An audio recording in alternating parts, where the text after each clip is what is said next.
Chemistry second class. এখানে আমরা দেখো কি বলতে যাচ্ছি। আমরা বলতে চাচ্ছি যে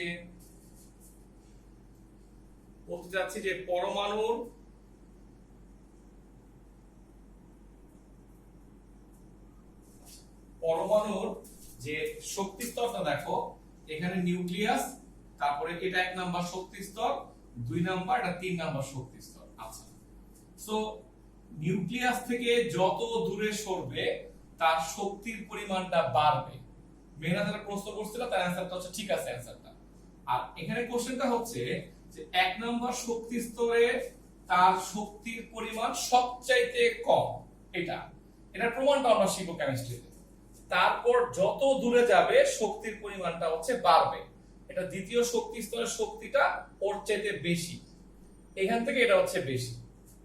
এখন বিজ্ঞানী বোর বলতে চাচ্ছেন এই ইলেকট্রনকে যদি আমরা বাইরে থেকে কোনো শক্তি সাপ্লাই করতে পারি, সেটা আলোক শক্তি হতে পারে, তাপ শক্তি হতে পারে, পারমাণবিক শক্তি হতে পারে, যেন কোনোভাবে বাইরে থেকে ওকে শক্তি দেই, শক্তি গ্রহণ করে ও ধীরে ধীরে তার উপরের শক্তি স্তরে উঠে আসতে পারবে। বুঝতে পারছো? এই শক্তিটার নাম আমরা লিখে রাখবো, এটাকে বলা হয় শোষিত শক্তি। শোষিত, তুমি নোট করবে এভাবে যে ইলেকট্রন যদি শক্তি গ্রহণ করে নিচের শক্তি স্তর থেকে উপরে উঠে আসে, সেই শক্তিকে বলা হয় শোষিত শক্তি। ইলেকট্রন যদি শক্তি গ্রহণ করে নিচের শক্তি স্তর থেকে উপরে উঠে আসে, এটার নাম হচ্ছে শোষিত শক্তি। ঠিক উল্টা করে ভাবো, যদি কোন একটা ইলেকট্রন এইখানটায় অবস্থান করে বা এইখানটায় অবস্থান করে, যদি এর কাছ থেকে আমি শক্তি বের করে ফেলতে পারি, তখন ওর শক্তি কমে আসলে ও নিচের দিকে নেমে আসবে না। এটার নাম লিখে রাখো, আমরা বলি বিকিরিত শক্তি। বিকিরিত শক্তি মানে সংজ্ঞাটা হচ্ছে ইলেকট্রন যদি নিচের শক্তি স্তর থেকে শক্তি শোষণ করে উপরে উঠে আসে, উপরে, এটার নাম হলো শোষিত শক্তি। আর উল্টা করে দেখো, ইলেকট্রন যদি শক্তি বিকিরণ করে উপর থেকে নিচে নেমে আসে, তার নাম হচ্ছে বিকিরিত শক্তি।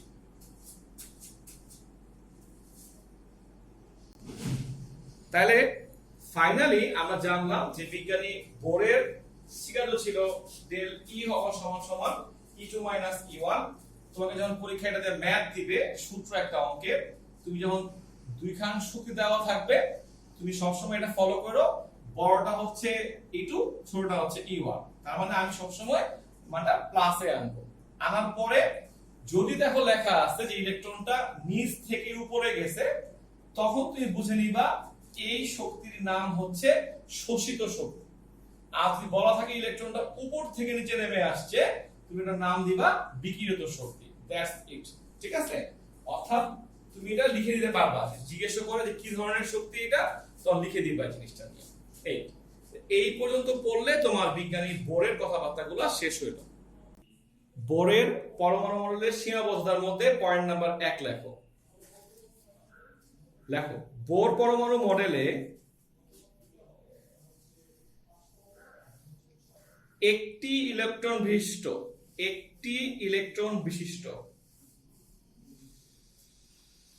মৌলের, একটা ব্র্যাকেট দিয়ে লিখে রাখতে পারো হাইড্রোজেন, মৌলের বর্ণালী ব্যাখ্যা করতে পারলেও একাধিক ইলেকট্রন বিশিষ্ট পরমাণুর বর্ণালী ব্যাখ্যা করতে পারেনি। একাধিক ইলেকট্রন বিশিষ্ট পরমাণুর বর্ণালী ব্যাখ্যা করতে পারেনি। পয়েন্ট নাম্বার 2 হচ্ছে বোরের পরমাণু মডেলটি ছিল দ্বিমাত্রিক। বোরের পরমাণু মডেলটি ছিল দ্বিমাত্রিক, কিন্তু প্রকৃত ক্ষেত্রে পরমাণু ত্রিমাত্রিক হয়। পয়েন্ট 3 হচ্ছে একটা শক্তি স্তর থেকে অপর শক্তি স্তরে ইলেকট্রন স্থানান্তর ঘটলে, একটা শক্তি স্তর থেকে অপর শক্তি স্তরে ইলেকট্রন স্থানান্তর ঘটলে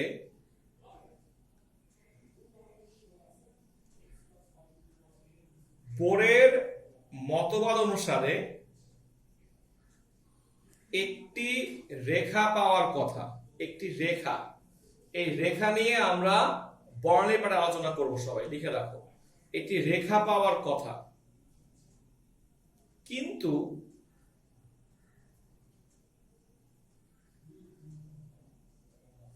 প্রকৃত ক্ষেত্রে দেখা যাচ্ছে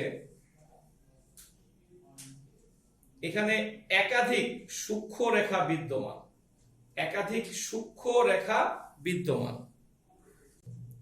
পয়েন্ট নাম্বার 4 হচ্ছে চৌম্বক ক্ষেত্রের প্রভাবে, পাশে লিখে রাখো, এটাকে আমরা নাম দিব জি-ম্যান ইফেক্ট। একজন বিজ্ঞানীর নাম ছিল জি-ম্যান, উনি বলছেন জি-ম্যান প্রভাব কি, এটা আলোচনা করতেছি আমি, কমা দিয়ে লেখা রাখো। এবং তড়িৎ ক্ষেত্রের প্রভাবে, এটা আবার আবিষ্কার করেছিল বিজ্ঞানী স্টার্ক। প্রভাবে লেখো, এই দুইটার প্রভাবে বর্ণালীর মধ্যস্থ রেখাগুলো, বর্ণালীর মধ্যস্থ রেখাগুলো ভেঙে সূক্ষ্ম রেখায় পরিণত হয়। বর্ণালীর মধ্যস্থ রেখাগুলো ভেঙে সূক্ষ্ম রেখায় পরিণত হয়। এই কথাটা বিজ্ঞানী বোর বলতে পারেন নাই, বা লিখে রাখো যে এই তথ্যটা বিজ্ঞানী বোরের পরমাণু মডেলে নাই, যে জি-ম্যান ইফেক্ট আর স্টার্ক ইফেক্টটা কি জিনিস। সবাই যদি কল্পনা করো যে এটা একটা ইলেকট্রন, আমার মানে জাস্ট ইলেকট্রন না, তাও দেখাচ্ছি। ইলেকট্রন যখন মুভ করে না এক জায়গা থেকে আরেক জায়গায়, ওর এটা একটা বৃত্তাকার হয়ে থাকে, ঘুরে এভাবে, সে এভাবে ঘুরে এবং এভাবে যায়। মানে নট অনলি সে এভাবে যাচ্ছে, তার যাওয়াটা দুই রকমের হয়, তার বেগটা দুই রকমের হয়। একটা হচ্ছে সে এইভাবে ঘুরে আবার এইভাবে যায়। তো যখন সে এই যে যাওয়াটা, এই কারণে তৈরি হচ্ছে আই, তড়িৎ প্রবাহ আই, অর্থাৎ ওখানে একটা কি তৈরি হয়, তড়িৎ ক্ষেত্র তৈরি হয়, ইলেকট্রিক ফিল্ড তৈরি হয়। আর ও যখন ঘুরে, এই ঘোরার কারণে তৈরি হয় একটা চৌম্বক ক্ষেত্র, তার নাম হচ্ছে ম্যাগনেটিক ফিল্ড। এই পুরো জিনিসটা তুমি পড়বা ফিজিক্স সেকেন্ড পেপারে চ্যাপ্টার 4 এ গেলে। চৌম্বক ক্ষেত্র আর তড়িৎ ক্ষেত্র কিভাবে তৈরি হয়, কার কার উপর ডিপেন্ড করে, কি কি সব আছে সব। বাট আমাদের দুইটা ওয়ার্ড শিখতে হবে, যে আমরা যে বলতেছিলাম, আমরা আসলে বিজ্ঞানী বোর বলতেছিল যে একটা ইলেকট্রন যখন শক্তি স্তর চেঞ্জ করে যায়, এখানে একটা লাইন পাওয়া যায়। কিন্তু বিজ্ঞানী জি-ম্যান বলতেছেন না, এখানে ম্যাগনেটিক ফিল্ডের কারণে এই রেখাটাই কয়েকটা রেখায় ভাগ হয়ে যায়। অর্থাৎ একটা অংশ হয় লাল, একটা অংশ হয় সবুজ, একটা অংশ নীল। যদি চৌম্বক ক্ষেত্রের প্রভাবে হয়, তার নাম হচ্ছে জি-ম্যান ইফেক্ট। সেম কথাটা আবার বলবা, যদি বলা হয় তড়িৎ ক্ষেত্রের কারণে হয়, এটা হচ্ছে স্টার্ক ইফেক্ট। অ্যাকচুয়ালি চৌম্বক ক্ষেত্র যেখানে থাকবে, ওখানে তড়িৎ ক্ষেত্র থাকাটা ফরজ, বা উল্টা করে বলো, যেখানে তড়িৎ ক্ষেত্র থাকবে এবার চৌম্বক থাকাটা ফরজ থাকবে, যেটা এজন্যই বলা হয় তাড়িৎ চৌম্বক তরঙ্গ। মিলা দেখো, তড়িৎ আছে আবার চৌম্বক আছে। বাট একজন আবিষ্কার করছে চৌম্বক ক্ষেত্র দেখায়া, ওনার লটা আবিষ্কার করছে, একজন তড়িৎ ক্ষেত্র দেখায়, দুটো আলাদা হয়ে গেল। সো তুমি নোট করে ফেলবা যে একটা রেখা থেকে অনেকগুলা সূক্ষ্ম রেখা যদি চৌম্বক ক্ষেত্রের কারণে তৈরি হয়, তাহলে এই প্রভাবটার নাম হবে জি-ম্যান ইফেক্ট। আর সেম কথা লিখে রাখো, যদি তড়িৎ ক্ষেত্রের জন্য হয়, নাম হচ্ছে স্টার্ক ইফেক্ট। পরীক্ষায় একটার সঙ্গে কমন পাচ্ছ মাস্ট। ওকে, সবাই 5 নম্বরে ভাবে লেখো, বোরের মতে ইলেকট্রন কণাধর্মী। বোরের মতে ইলেকট্রন কণাধর্মী, কণাধর্মী, কিন্তু প্রকৃত ক্ষেত্রে ইলেকট্রন কণাধর্মীয় হয়, ইলেকট্রন কণাধর্মীয় হয় এবং তরঙ্গধর্মীয় হয়।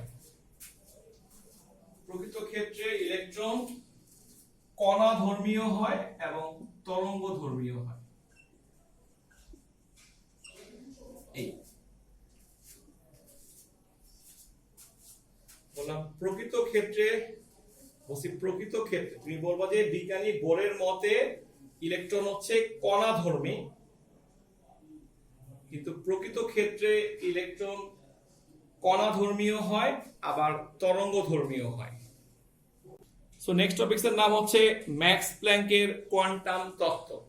ম্যাক্স প্ল্যাঙ্ক কি বলতে যাচ্ছেন শোনো। এই যে আমরা একটু আগে বললাম না যে ইলেকট্রন যাওয়া আসা করলে শক্তি ত্যাগ বা গ্রহণ হয়, উনি বলতেছেন এই শক্তিটা, এনার্জিটা কম্পাঙ্কের সমানুপাতিক। কেউ দয়া করে এখনই লেখুন একটু দাঁড়াও। কম্পাঙ্কের সমানুপাতিক, কম্পাঙ্ক ইংরেজি হচ্ছে ফ্রিকোয়েন্সি, সো এটা হচ্ছে ফ্রিকোয়েন্সির সমানুপাতিক। এই কথাটার ব্যাখ্যাটা কি? কোন এক জায়গায় যদি কম এনার্জি বেশি হয়, শক্তি বেড়ে যায়, তখন তার কম্পাঙ্কটা বেড়ে যাবে, আর শক্তি যদি কমে যায় তাহলে কম্পাঙ্কটা কমে যাবে। খুব সিম্পল কথা। আমাদের ভূগর্ভস্থ যে শক্তি স্তরগুলো আছে, ওখানে শক্তির পরিমাণ জমা হচ্ছে, যখন এটা ম্যাক্সিমাম হয় পৃথিবীটা কেঁপে ওঠে, আমরা বলি ভূমিকম্প হচ্ছে। আবার যখন কোনো আগ্নেয়গিরির ভিতর শক্তির পরিমাণটা ম্যাক্সিমাম হয়ে যায়, সে বিস্ফোরিত হয়, তার কম্পাঙ্কটা বেড়ে যায়। সেম ভাবে আমাদের ইলেকট্রনের জন্য, ইলেকট্রনের মধ্যে শক্তির পরিমাণ যত বাড়বে তার কম্পাঙ্ক অত বাড়বে, শক্তির পরিমাণ যত কমবে তার কম্পাঙ্ক অত কমবে। অর্থাৎ E সমানুপাতিক F। যদিও কম্পাঙ্ককে আমরা সারা জীবন F দিয়ে লিখে আসছি, কিন্তু আমরা যার নামে তত্ত্বটা পড়তেছি উনি করছিলেন কি, তখন কম্পাঙ্ককে এইভাবে একটা অক্ষর দিয়ে লিখছিলেন। এই অক্ষরটা কিন্তু কেউ ভি মনে করে না, নিউ বলা হয়, নিউ এইভাবে লেখা হয়, একটু বাঁকা করে একটা পুটলি দেওয়া হয়, এর নাম হচ্ছে নিউ। অর্থাৎ আমরা আজকে থেকে চেষ্টা করব সবাই যে কম্পাউন্ড করে নিউ দিয়া লিখতে। যদি একান্তই কেউ না পারো তাহলে সে এফ দিয়া লেখো, কাটবে না, তবে সবচেয়ে ভালো হয় নিউ দিয়া লিখলে। কিছুই না, জাস্ট নামটা চেঞ্জ করে দেওয়া হলো। এটাই আমাদের ফ্রিকোয়েন্সি, এটাই আমাদের কম্পাঙ্ক, ওর এককটাও হচ্ছে হার্জ। কেমন? একজন প্রশ্ন করছিল যে হার্জ বা কেন লেখা হয় পার সেকেন্ড। কম্পাঙ্কের কিন্তু আরেকটা হচ্ছে পার সেকেন্ড। তোমরা 19 এ পড়ছিলা f সমান সমান 1/t, চ্যাপ্টার 7 আছে তরঙ্গতে। তাহলে f যদি কম্পাঙ্ক হয়, t তো সময়, তাহলে 1/সেকেন্ড আসবে না? সো পার সেকেন্ড লিখলেও হবে, হার্জ লিখলেও হবে। সো এটাকে আমরা পরবর্তীতে বা দিয়ে লিখলাম e সমান সমান h নিউ। এই আমাদের সূত্র তৈরি হয়ে গেল। এই h টাকে আমি আগের দিনই বলতেছিলাম প্ল্যাঙ্কের ধ্রুবক, এর মান হচ্ছে 6.626 10 to the power minus 34 joule second. So note করে ফেলো জিনিসটা।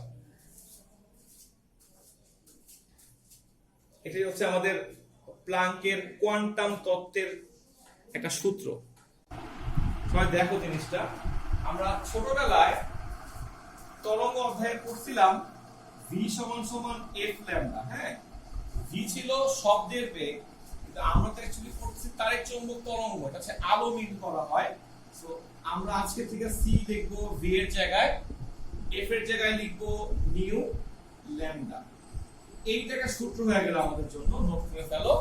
আমরা আজকে থেকে বলবো না v f ল্যাম্ডা, বলবো c সমান সমান নিউ ল্যাম্ডা। নিউ হচ্ছে কম্পাঙ্ক, ল্যাম্ডা তরঙ্গ দৈর্ঘ্য, c হচ্ছে আলোর বেগ। তাহলে এখান থেকে লেখা যায় বা নিউ সমান সমান c বাই ল্যাম্ডা। সো আমি যদি এখানে মানটা বসায় দেই তাহলে কত আসবে, h c by lambda. Next সূত্র হয়ে গেল এটা। কখনো যদি তোমাকে কেউ বলে এনার্জি বের করো, সূত্র হচ্ছে h নিউ দিয়ে করবা।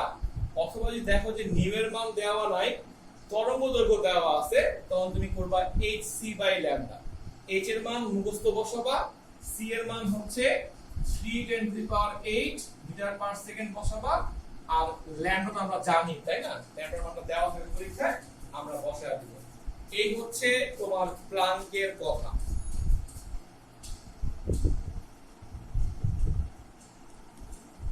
ব্রগলি কি বলছে খেয়াল করো। ডি ব্রগলি আরেকজন মহান বিজ্ঞানী, কিন্তু পরে এগুলো কি করছে, উনি বলতেছে প্ল্যাঙ্কের মতে, দেখো উনি বলতেছে প্ল্যাঙ্কের মতে, কি অদ্ভুত না, যে এনার্জি হচ্ছে hc বাই ল্যাম্ডা আমরা 9 10 এর বইয়ে পড়ছিলাম আইনস্টাইনের এটা মতবাদ ছিল, ভর শক্তি মতবাদ, এটা আমরা সেকেন্ড ইয়ারের মধ্যে পড়ব ইনশাআল্লাহ। আবার বিজ্ঞানী ব্রগলি বলতেছেন আইনস্টাইনের মতে এই এনার্জিটা হচ্ছে mc²। কি অদ্ভুত না, মানে প্ল্যাঙ্কের মতে এইটা, আইনস্টাইনের মতে এইটা, দুইটাই যদি এনার্জি হয়, আমরা না, বিজ্ঞানী ডি ব্রগলি বলল, আমি লিখতে পারি mc² = hc/λ। ওকে আমি আবারও বলি, কেউ ভয় পায় না প্লিজ, কেমিস্ট্রি ফিজিক্সের কোনো প্রমাণ পরীক্ষায় আসবে না, তারপরেও তোমাকে আমি দেখাচ্ছি জিনিসটা বোঝানোর জন্য। হ্যাঁ, এই সিসি কাটাকাটি গেল, চলে আসলো mc = h/λ। লিখে ফেলো জিনিসটা। আমি যদি তুমি চাও আবার বলতে যে m হচ্ছে ইলেকট্রনের ভর, c হচ্ছে আলোর বেগ, h হচ্ছে প্ল্যাঙ্কের ধ্রুবক, আর ল্যামডা হচ্ছে তরঙ্গ দৈর্ঘ্য। এর মধ্যে ল্যামডা হচ্ছে তরঙ্গ দৈর্ঘ্য। এখন এটার নাম লিখে ফেলো ডি ব্রগলির সমীকরণ। ওকে, ডি ব্রগলির সমীকরণ। খেয়াল করো উনি আসলে কি প্রমাণ করলেন, ওনার গুরুত্বটা কোথায়। উনি প্রমাণ করলেন এই সমীকরণের মধ্যে ইলেকট্রনের ভর আছে। মনে রাখবা, যার ভর আছে সে সব সময় কণা ধর্মী আচরণ করে, কণার মতো আচরণ করতে পারে, সিঙ্গেল সিঙ্গেল, অর্থাৎ ইলেকট্রন ইলেকট্রন ইলেকট্রন ইলেকট্রন। আমরা থমসনের দিন বলছিলাম না যে ইলেকট্রন গুলো হয় নিরবিচ্ছিন্ন, সরি ইলেকট্রন হয় বিচ্ছিন্ন, আলাদা আলাদা। এই প্রমাণ হয়ে গেল, দেখছো? মানে তোমার মাথায় আসলো যে যেহেতু এই সমীকরণের মধ্যে ইলেকট্রনের ভর আছে, আমরা প্রুফ করলাম ইলেকট্রনের ভর আছে, আমরা না, ডি ব্রগলি করছে। সো আমরা আজকে থেকে বলবো ইলেকট্রন হচ্ছে কণাধর্মী। কণাধর্মী বলতে কি বোঝায়, যে প্রত্যেকটা আলাদা আলাদা বিচ্ছিন্নভাবে যাওয়া আসা করতে পারে। আবার এই সমীকরণের ডান পাশে দেখা গেল ল্যামডা উপস্থিত, তরঙ্গ দৈর্ঘ্য উপস্থিত। সো যেই জিনিসটার তরঙ্গ দৈর্ঘ্য থাকবে তাকে আমরা বলতে পারবো তরঙ্গধর্মী।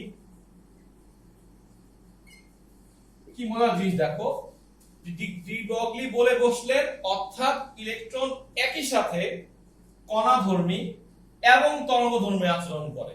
এইটাকে আমরা একটা সুন্দর ওয়ার্ড বলবো, এর নাম হচ্ছে দ্বৈত আচরণ। তুমি এই পরের পাঠটুকু নিয়ে ফিজিক্সে পড়ালেখা করবা, এখান থেকে আবার শুরু হবে সেকেন্ড পেপারে।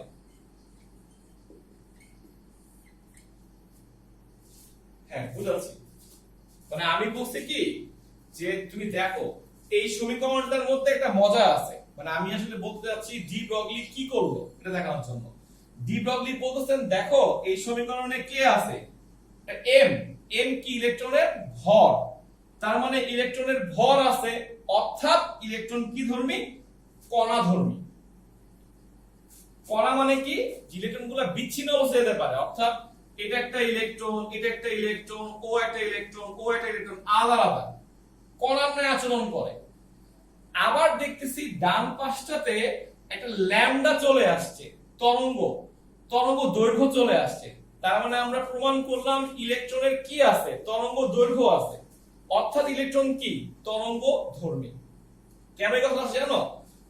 যখন ইলেকট্রনটা খুব জোরে আসে না, যখন ইলেকট্রনটা খুব জোরে আসে, খুব জোরে বলতে গেলে আমি বুঝাই, যখন ইলেকট্রনটা খুব জোরে আসে, মানে যখন সূর্যের কাছ থেকে আমাদের পৃথিবীর দিকে ইলেকট্রনটা আসতেছে, তখন তো অনেক বেগ তার, সে আলোর বেগে আসতেছে, তখন ইলেকট্রনটা আচরণটা তরঙ্গের মতো, তরঙ্গধর্মী আচরণ করে। সো এই দুটো ওয়ার্ডকে একবারে একটা অবজেক্টের জন্য বলে ফেলা যায় যে ইলেকট্রন একই সাথে কণাধর্মী এবং ইলেকট্রন একই সঙ্গে তরঙ্গধর্মী। মনে থাকবে, এটাকে বলা হয় ইলেকট্রন দ্বৈত আচরণ করে। দ্বৈত মানে ও একই সঙ্গে কণা আবার তরঙ্গধর্মী আচরণ করতে পারে। সেটা বিজ্ঞানী বোর ভুল বলছিলেন, বিজ্ঞানী বোর বলছিলেন ইলেকট্রন হচ্ছে কণাধর্মী, কিন্তু বিজ্ঞানী ডি ব্রগলি প্রমাণ করে দেখাইলেন যে না, ইলেকট্রন কণার ন্যায় আচরণ করে, ইলেকট্রন আবার তরঙ্গের ন্যায় আচরণ করে। ঠিক আছে, যাক বলছো ভালো হয়েছে। আরেকটা কথা বলে ফেলি, এম যদি ভর হয়, সি যদি বেগ হয়, আপনারা সবাই জানেন ভর আর বেগের গুণফলকে বলা হয় ভরবেগ। সো এটাও আমার জন্য সূত্র। কোন একটা অঙ্ক যদি কেউ বলে ইলেকট্রনের ভরবেগ বের করো, একমাত্র সূত্র হচ্ছে এটা। h এর মান তুমি জানো, ল্যামডার মানটা দিয়ে দিবে, অনুপাত করে p বের করে ফেলবা, লিখে ফেলবা। এই হচ্ছে ডি ব্লকের শেষ কথা, যে ভরবেগ বের করা যায় ইলেকট্রনে। আইসোটোপ ছিল এরকম, লেখো সবাই, একই মৌলের বিভিন্ন পরমাণু, একই মৌলের বিভিন্ন পরমাণু, একই মৌলের বিভিন্ন পরমাণু যাদের পারমাণবিক সংখ্যা একই, যাদের পারমাণবিক সংখ্যা একই কিন্তু ভর সংখ্যা ভিন্ন, যাদের পারমাণবিক সংখ্যা একই কিন্তু ভর সংখ্যা ভিন্ন, তাদেরকে বলা হয় পরস্পরের আইসোটোপ। নেক্সট সংখ্যাটা হচ্ছে আইসোবার। এভাবে দেখো, বিভিন্ন মৌলের একাধিক পরমাণু, বিভিন্ন মৌলের একাধিক পরমাণু যাদের পারমাণবিক ভরটা সমান, যাদের পারমাণবিক ভর সমান কিন্তু পারমাণবিক সংখ্যা ভিন্ন, জাস্ট উল্টা, পারমাণবিক ভর সমান কিন্তু পারমাণবিক সংখ্যা ভিন্ন, তাদেরকে পরস্পরের আইসোবার বলে, তাদেরকে পরস্পরের আইসোবার বলে, তাদেরকে পরস্পরের আইসোবার বলে। নোট করে ফেলো, দুটো লাইন দাগ দিয়ে ফেলো, যে আইসোবারটা হয় বিভিন্ন মৌলের, হ্যাঁ একই মৌলের না, আইসোটোপটা হয় একই মৌলের, আইসোবারটা হয় বিভিন্ন মৌলের, এবং দাগ দাও পারমাণবিক ভরটা হচ্ছে সমান হওয়া লাগবে, ঠিক আছে?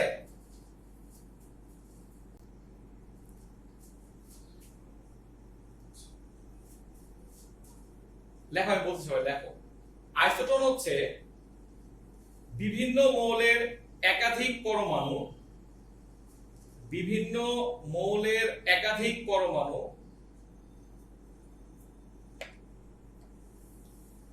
যাদের পারমাণবিক সংখ্যা এবং পারমাণবিক ভর সংখ্যা উভয়েই ভিন্ন, যাদের পারমাণবিক সংখ্যা এবং পারমাণবিক ভর সংখ্যা উভয়েই ভিন্ন কিন্তু নিউট্রন সংখ্যা সমান হয়, নিউট্রন সংখ্যা সমান হয়।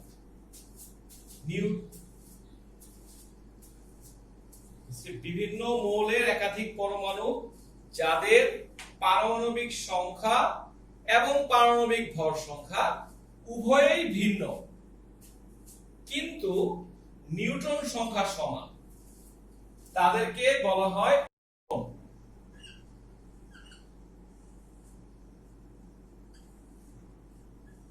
এই দেখো উদাহরণ দিয়ে দিচ্ছি, এই পারমাণবিক সংখ্যা, সরি ভুল লিখলাম, এই পারমাণবিক সংখ্যাটা ভিন্ন, ভর সংখ্যাটাও ভিন্ন কিন্তু এদের বিয়োগফল হচ্ছে নিউটন সংখ্যা, এটা হচ্ছে 8, এই বিয়োগফলটা হচ্ছে 8, সো এই দুটো সমান হয়ে গেল। অর্থাৎ সংখ্যা ভিন্ন, ভর সংখ্যা ভিন্ন কিন্তু নিউটন সংখ্যা সমান, তাদেরকে বলা হবে পরস্পরের আইসোটোপ। আমরা মনে রাখার জন্য একটা বুদ্ধি শিখিয়ে দিতেছি, অনেকেই জানো হয়তো এটা, যে দেখো আইসোটোপের লাস্টে প আসছে না, অর্থাৎ পারমাণবিক সংখ্যা সমান হবে, তার মানে ভরটা উল্টা হবে। এখানে লাস্টেটা আইসোবারে ব আসছে না, সো ভর সংখ্যাটা সমান হবে আর পারমাণবিক সংখ্যাটা উল্টা হবে।